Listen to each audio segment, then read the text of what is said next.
Okay, hello and good evening, everyone. Welcome to the channel.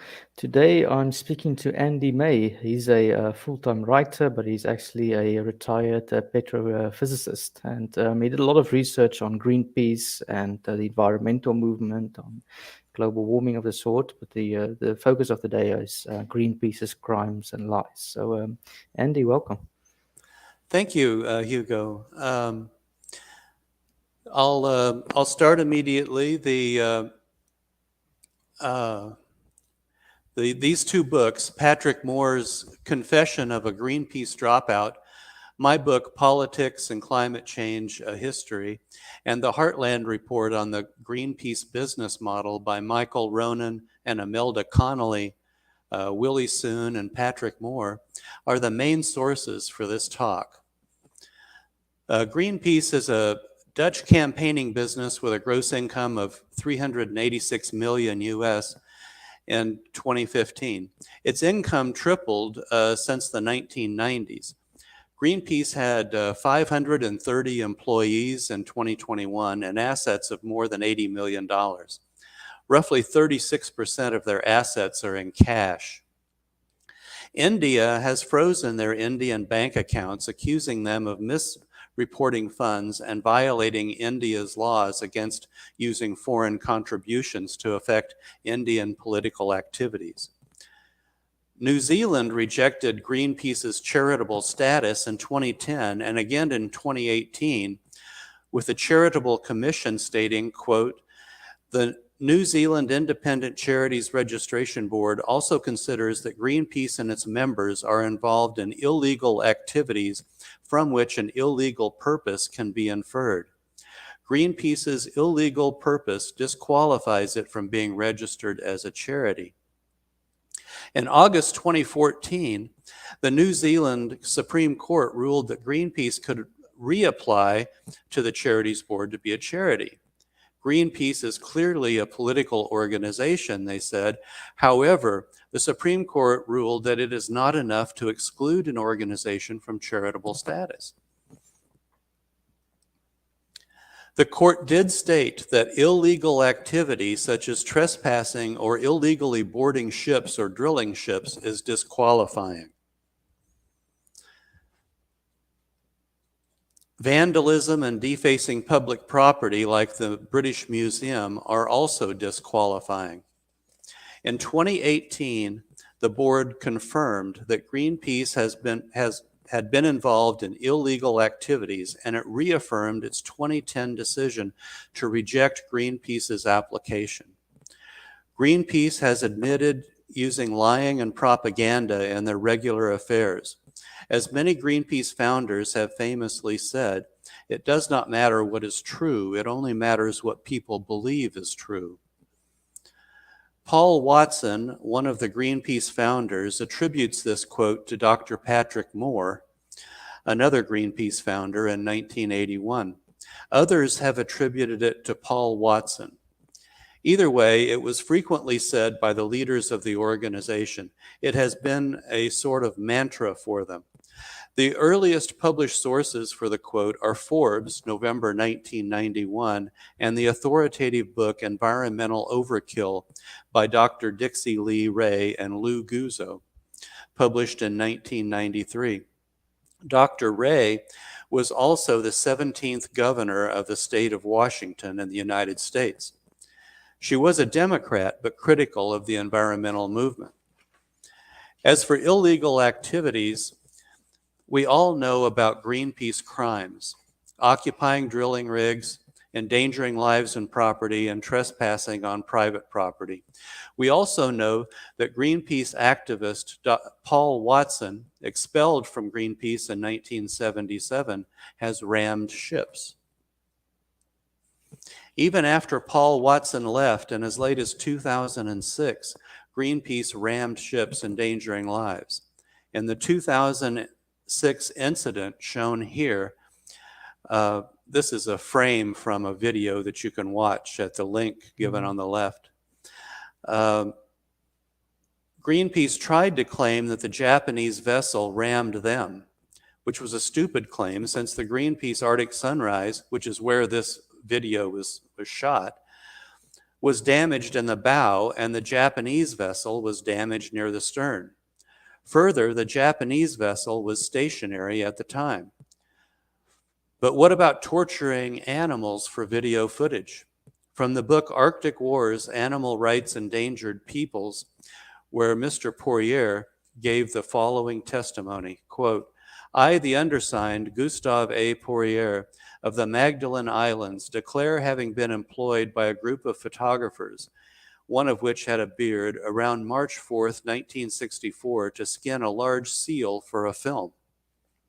I solemnly swear before witnesses that I was asked to torment the said seal and not to use a stick, but just to use a knife to carry out this operation, where in normal practice a stick is used first to kill the seals before skinning them.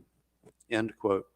Documentation of this and other barbaric film fantasies distributed by Greenpeace are documented by Brian Ellison in The New American. Another propaganda film used by Greenpeace portrayed a kangaroo being tortured in Australia. It turned out that, again, the torturers were paid by the filmmakers to do the deed. When Magnus Gudmundsson examined the evidence for these deceptions in a documentary film, Survival in the High North, Greenpeace sued him. They lost, of course. The paid torture was a matter of public record, but Gudmundsson was forced to pay out over $40,000 for his legal fees. After the loss, Greenpeace pulled out of Norway. From International Intelligence in October 1992, quote, the final blow to Greenpeace came when it lost the libel suit in Oslo that it had brought against Gudmundsson in March 1992. The chairman of the Norwegian Greenpeace, Bjorn O'Kern, resigned his post and stated that Gudmundsson was right about Greenpeace's dishonest fundraising tactics, that none of Greenpeace's money was used for environmental protection, and that Greenpeace was an eco-fascist group. O'Kern was on the board of Greenpeace International. End quote. Greenpeace crimes include possible piracy in Russia, trespassing, vandalizing Peru's famous Narxa lines, and trespassing and destroying private property in Australia. Greenpeace activists, along with those from the Sierra Club and Tides, are a credible threat to the health and safety of people and the environment, according to a memo prepared by the Royal Canadian Mounted Police for the Canadian government. The report also points out that, quote, those aligned with the most extreme factions use the internet to promote and instruct on the use of violent criminal techniques, including arson, vandalism, and sabotage. Demonstrated criminal activity associated to this extremist faction includes threats to life and property, improvised explosive devices, arson, vandalism, sabotage, thefts, and break-and-enters, most notably in New Brunswick, Quebec, Ontario, Alberta, and British Columbia, end quote. In essence, the RCMP has identified Greenpeace and other environmental activists as potential terrorists, and it has supported a law, Bill C-51, 2015, allowing them to surveil Greenpeace and other extreme environmental groups as potential terrorist organizations.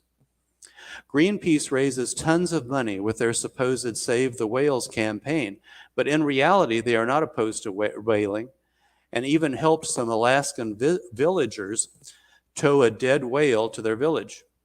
Some say the whale was already dead, and others say the villagers killed the whale with harpoons. Either way, it was butchered by the villagers, and it was illegal for Greenpeace to tow the whale to shore. It's illegal for non-natives to participate in any step of a whaling operation, according to the National Marine Fisheries Service. Greenpeace was a leader in the attack on DDT, according to Patrick Moore's book, Confessions of a Greenpeace Dropout, which ended its manufacture in the US and elsewhere and was indirectly responsible for the deaths of millions of people, including young children, from malaria. DDT was instrumental in the eradication of malaria from the US and Europe, and it could have ended this awful disease in Africa and South Asia had its production and use continued. As Patrick Moore reports, by 2005, the outrage among health professionals, scientists, and humanitarians resulted in the formation of a campaign called Kill Malarial Mosquitoes Now. The campaign called for the reintroduction of DDT as an essential tool to eradicate malaria. Both Dr. Moore and Archbishop Desmond Tutu, a South African Nobel Prize recipient, soon joined the campaign. Finally, humanity prevailed, and the UN Stockholm Convention, where Greenpeace hoped to ban DDT, contained an exception that allowed DDT to be used indoors to fight malaria.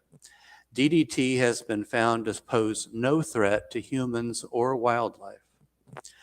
Greenpeace is very effective at raising money, but its real strength comes from getting its claws into government agencies and the media. For example, Greenpeace exerts quite a bit of control over the Guardian newspaper via Gary Evans, a Greenpeace activist who calls himself Blue Cloud online, among others. Greenpeace also has a lot of influence on the New York Times. The newspaper actually published a made-up press release from Greenpeace on their front page, disguised as an article by Justin Gillis and John Schwartz, without checking its veracity. The article unfairly attacked Dr. Willie Soon of the Harvard-Smithsonian Center for Astrophysics. I explain the sordid details of this episode in my book, Politics and Climate Change, A History, pages 88 to 91. A very simple check of public records shows this article to be false. Greenpeace spends a lot of time and effort winning over journalists who give them favorable coverage, and they can be vicious when they get critical coverage, often suing papers and magazines that criticize them. As Dr. Patrick Moore writes in his excellent book, Greenpeace started out as a small group of anti-war activists trying to ban atmospheric testing of nuclear bombs. Of the original group, Moore was the only one with scientific training. While Moore became a sensible environmentalist, meaning he considered both protecting the environment and human welfare, the rest of the organization simply couldn't make the transition from confrontation to consensus. They needed an enemy. When Moore realized this, organization had been hijacked by activists that used green language to hide an anti-capitalist agenda, he quickly left Greenpeace. Moore was especially disheartened that many Greenpeace environmental activists were simply anti-human. They seemed to think that we are a malignant cancer on the earth, threatening to collapse the global ecosystem.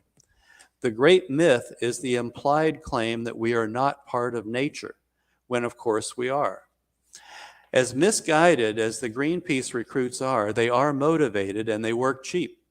Some are unpaid volunteers.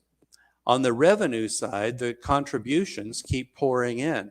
Between 1997 to 2017, their income doubled. Currently, according to the Heartland report already mentioned on the Greenpeace business model, the main Greenpeace goal is to raise money. They shut down their Irish branch in 1997 because it wasn't raising enough money. They laid off hundreds in the United States and fired their U.S. executive director for not raising enough money the same year. Their operations and campaigns follow a formula that was developed by Chris Rose, who is a strategic advisor to Greenpeace International and an expert on environmental campaigning. He literally wrote the book on it, as you can see in this slide. Rose's formula is simple. Choose an environmental issue that you can label as catastrophic and urgent. Man-made climate change works fine. Then choose a villain that can't fight back, ideally a multinational fossil fuel corporation or corporations. Next, find as sympathetic a victim as possible. Polar bears work great. Next, propose a plausible solution like eliminating fossil fuels and accuse the chosen villain of preventing the solution from being implemented for selfish reasons. Next, issue a call to action. Provide ways for people to become engaged, like protest marches, face painting, or donating money. especially donating money. Finally, choose media outlets where you can control the narrative. Never debate your chosen villain. Debating brings out both sides, and the result is education. Rose writes in his book on page 43 that campaign communications need to roll out before an audience like a story. He emphasizes that a sympathetic victim is required, and either you, Greenpeace, or the victim must be the most empathetic figure in the story. The campaigner must not let the media fall out of love with your story. Rose continues, campaigning is not education. He emphasizes that campaigns must stimulate action, narrow the audience's focus, eliminate distractions, and reduce the options. In contrast, he notes on page 23 to 25 that education expands awareness of options and complexity and shows the problem is not as simple as the audience first thought. Education reaches understanding, but not action. Questioning fundamentals and reflecting on alternatives is not how business, politics, or war advances. Rose certainly got that right. Typically, the audience does eventually become educated on the issues that Greenpeace uses for their campaigns. As they learn about them, they find they are not as scary as Greenpeace claimed, and they lose interest. Thus, each money-making campaign has a lifespan. In this slide, we see 2 Greenpeace campaigns that are now discontinued due to lack of interest. Greenpeace was originally formed to fight against nuclear weapons and their testing. As nuclear weapons tested ending and the threat of nuclear war receded, they made less and less money on the campaign and eventually discontinued it in 2009 due to lack of interest and income. In the early 1990s, they began a campaign that claimed humans were causing biodiversity to decline in the world. Later, it was shown that biodiversity was not declining. It was just that species were moving about, and species turnover had increased. Turnover means that as species extirpate or become extinct, new species evolve to replace them. It was also found that biodiversity data sets that were used were very poor. As the biodiversity campaign wound down, Greenpeace started one on genetically modified crops. That one failed when genetically modified food was shown to be safe and beneficial. Opinions on possible future consequences of genetically modified crops differ, but currently and after significant study, these crops are considered safe to eat. They are also nutritionally better and more pest resistant. Greenpeace must propose a solution to the problem and furiously reject all other proposed solutions as inadequate. As an example, replacing coal with natural gas is one way to reduce CO2 emissions as proven in the United States. But to have enough natural gas, wells must be fracked, which Greenpeace is opposed to. Likewise, switching from coal to nuclear power plants reduces CO2 emissions, but Greenpeace is opposed to nuclear. Hydroelectric is out because it requires dams on rivers. They work through the possible list of solutions and reject all of them except for solar, wind, and tidal power sources. All are intermittent and currently require backup by fossil fuels, nuclear, or hydroelectric, since battery technology is insufficient and too expensive. Regardless of efforts by Greenpeace and other environmental organizations, the public has become aware of how inadequate these so-called renewable sources are and how impractical and expensive eliminating fossil fuels is. Witness the demonstrations against a carbon tax in France. Just this year, there have been protests against high diesel prices or the lack of diesel in Argentina, Indonesia, Ecuador, the UK, and many other places. While Greenpeace will offer a plausible solution, they prefer one that cannot be implemented. If they propose a real solution, it will be implemented and their donations will dry up. In conclusion, besides news organizations, Greenpeace heavily influences the United Nations. They used their influence to try and eliminate DDT from the world as late as 2000. They didn't back off their opposition until 2004, and then only under intense humanitarian pressure. And as we have seen above, this was a disaster for malaria-prone countries. The resulting factory closures were based upon false and distorted science, or more accurately, pseudoscience, about the dangers of DDT. In addition, Greenpeace used horribly staged videos of torturing animals to affect public opinion so that treaties were created that destroyed legitimate businesses. It is possible, considering how much Greenpeace promoted these fake videos, that the filmmakers and torturers themselves were part of Greenpeace. We need to ask the question, how did Greenpeace obtain the rights to the videos? Greenpeace regularly brags about the influence it has over the United Nations and United Nations agencies. Yet in India, Greenpeace has been accused of improper influence on the government. When one considers that lying is an essential part of Greenpeace, we should be worried.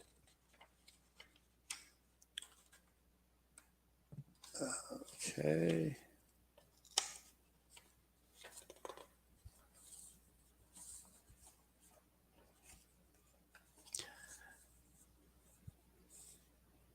The Greenpeace campaigns to ban DDT and seal hunting based upon pseudoscience and staged torture films should be a wake-up call.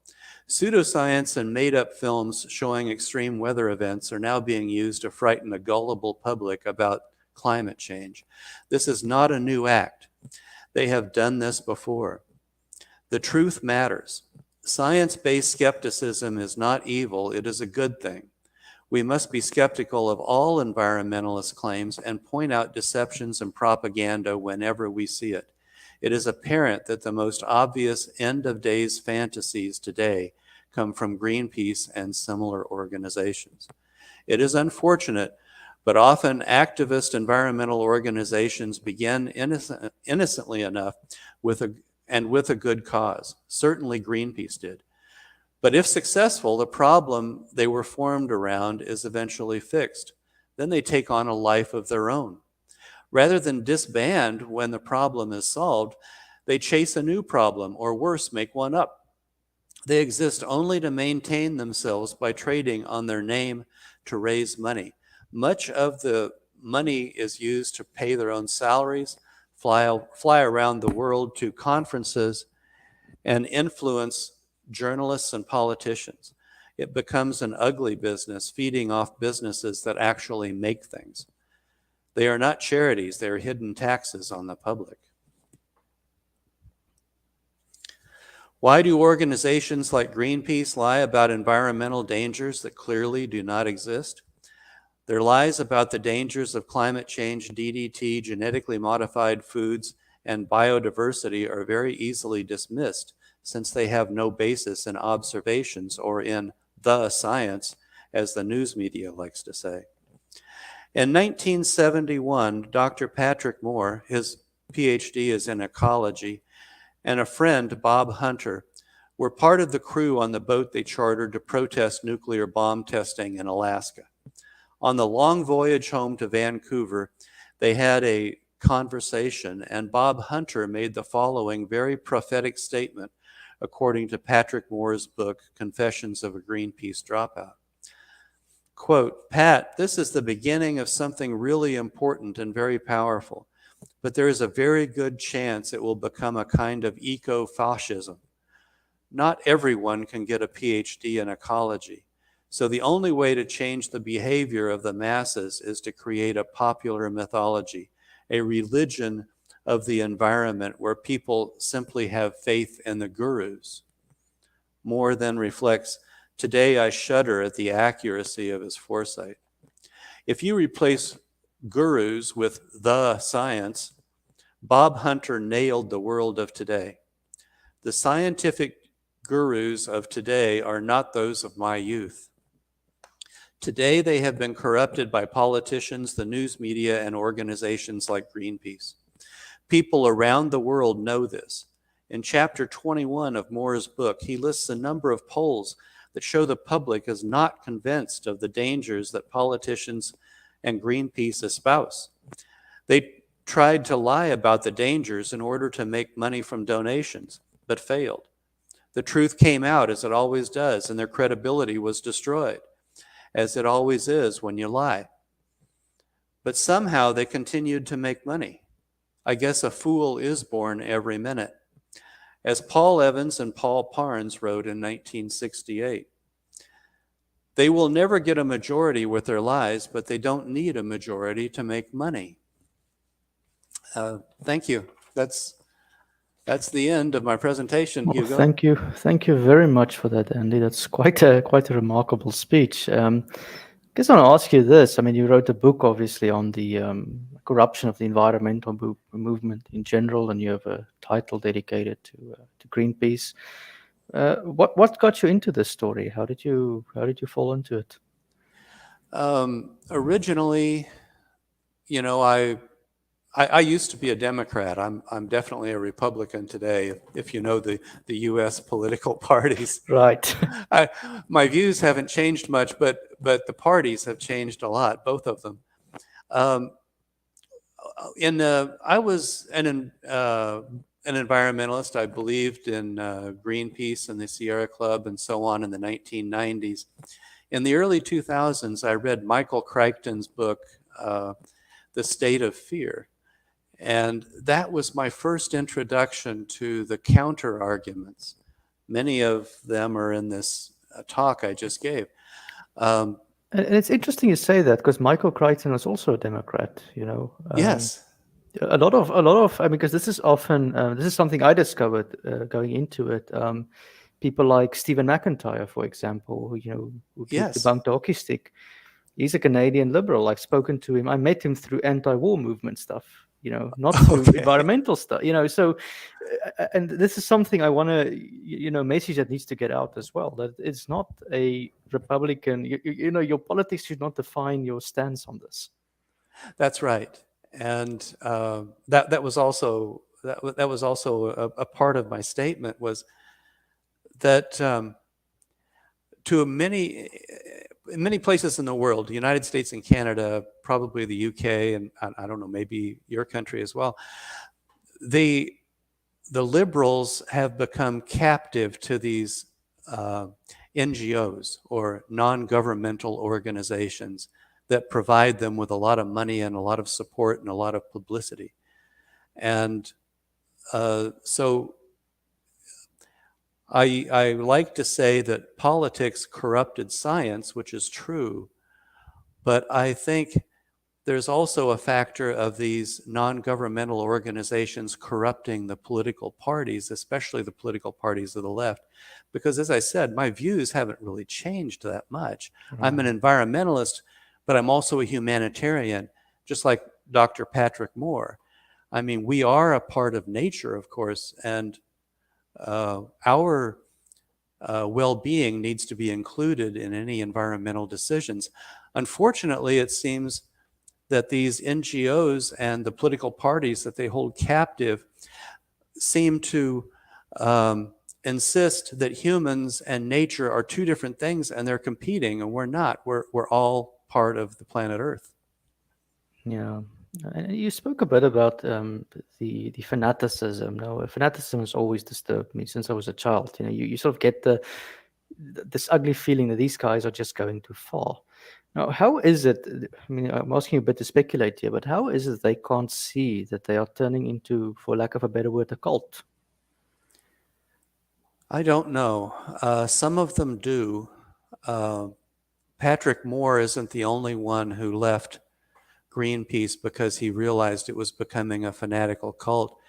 The man I quoted at the end of my talk here, Bob Hunter, he also left. And many other scientists that I've corresponded with that are now fall on the skeptical side of climate science, once were actually members of Greenpeace but left. So people do realize it. They do realize that how dangerous this cultism is, this environmental cultism is. But there are still a minority, and they are a minority, that don't. They stick to the cult, and I guess um, I guess they will always be there. It's just that we can't let them drive our politics or our policy in our countries. Yeah, you also mentioned that polls around the world, and I verified this myself. Polls in Africa, polls in Europe, doesn't matter the continent.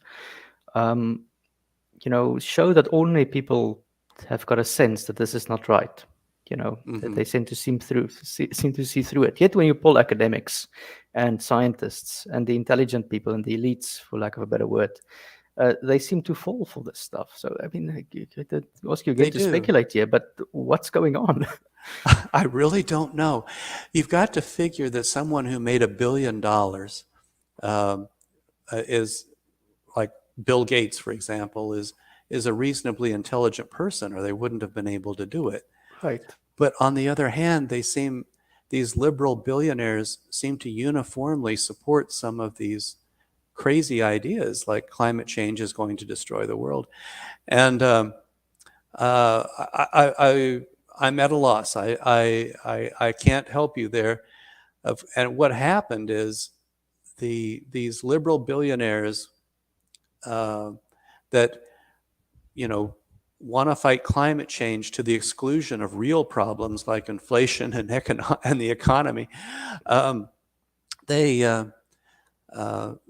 they push forward. Their money drives the Democratic Party in the United States, and that's why the Democratic Party, which used to be the party of the common man, the forgotten man, is now the party of the billionaires, and the Republican Party has become the party of the forgotten middle class man or woman. So, Mhm. the And parties have this is switched. and it's had such a negative effect on politics everywhere because I mean I'm here in France now, and I remember the Gilets jaunes riots quite well. That came Hmm. out of nowhere.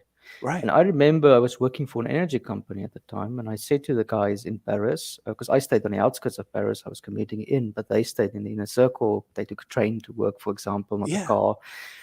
And I remember the energy company said, guys, are you aware they're protesting about energy? It's the price of diesel that's, forcing this riot. And the one guy said to me, it can't be the price of diesel. That's going to harm the environment. It has to be the cost of living. And in his brain, he did not connect the two. And, you know. Yeah, it's terrible. I don't understand, and I mean, I think I understand the science. I just don't understand why people fall for this stuff. Yeah, no, that's right. I mean, well, I guess it's a sense of belonging. I mean, as you say, they use emotion, they use religious tactics, religious propaganda to promote it, and this is how they draw people into it. I mean, I was looking in Twitter today, another person from Just Stop Oil, and one person, a young girl, she's probably 20, 21, beautiful, standing on a bridge and almost like threatening suicide if we don't stop burning oil. It's insane that people can go this far, right? Yeah, I in a previous life, when I was a petrophysicist, I remember studying shale oil and gas and how to extract it. And I went to a conference in Warsaw uh, and gave a talk there. I was an invited speaker because I was sort of an expert in shale gas. And, and so I boned up on Europe. The Paris Basin, where you are, is a very rich Yeah. natural gas field that, because of laws, they aren't allowed to develop. I stay in the only place that still extracts it Oh, okay. in Paris, but there was a big fight. But Yeah. now that debate is shifting in Europe. I Oh, found it good. very interesting. Countries like Austria, that used to be, I mean, I always say Austria is the California of Europe when it comes to environmental things. Yeah. They are openly debating about shale gas at the moment. Good. And, I think this energy crisis, if there's a good thing to come out of Vladimir Putin's invasion of the Ukraine, it is that the Europeans have woken up to the reality of energy, the importance of energy in everyday life. Excellent. Excellent. I love to hear it. Yeah. Just another question on your writing. Is there any other topic that you've been covering, or have you only been focused on the environment? The my main study right now is in climate change. A friend of mine, Javier Vinos, who lives in Madrid, has developed a hypothesis he calls the winter gatekeeper hypothesis. I've helped him with his research and his writing since it started, because his first language is Spanish, and he has difficulty writing in English, so I would help him with his English. And we worked together for 6 or 7 years while he developed this theory. And so he and I are currently writing a popular book on the theory. He's already written a graduate student level book on his hypothesis and his theory of climate change. And it's a fully developed theory that competes with the greenhouse gas theory. Greenhouse gas effect and the enhanced greenhouse gas effect from our emissions are included in his theory, but it's a relatively minor influence on climate in his theory, whereas the greenhouse gas hypothesis developed in the 1960s and 1970s. Greenhouse gases does everything. There's no natural forces that influence climate. So Javier has successfully merged them, come up with what I think is the correct theory of how climate change works. So, and he's done it from the academic perspective. The academics who are independent support what he's done. And we're writing a popular book to try and reach a more general audience. It'll be published when we get it done in French. We have a guide to translate it to French. It'll also be published in German and, of course, in English and Spanish. So expect that out in probably a couple of years. We still have a lot of work to do. I can imagine, and I assume the they're called mainstream environmentalists are not keen on listening to what you've got to say. Oh, no. They're sure they're right, regardless of all the evidence that's come up since the greenhouse gas hypothesis was first proposed over 40 years ago.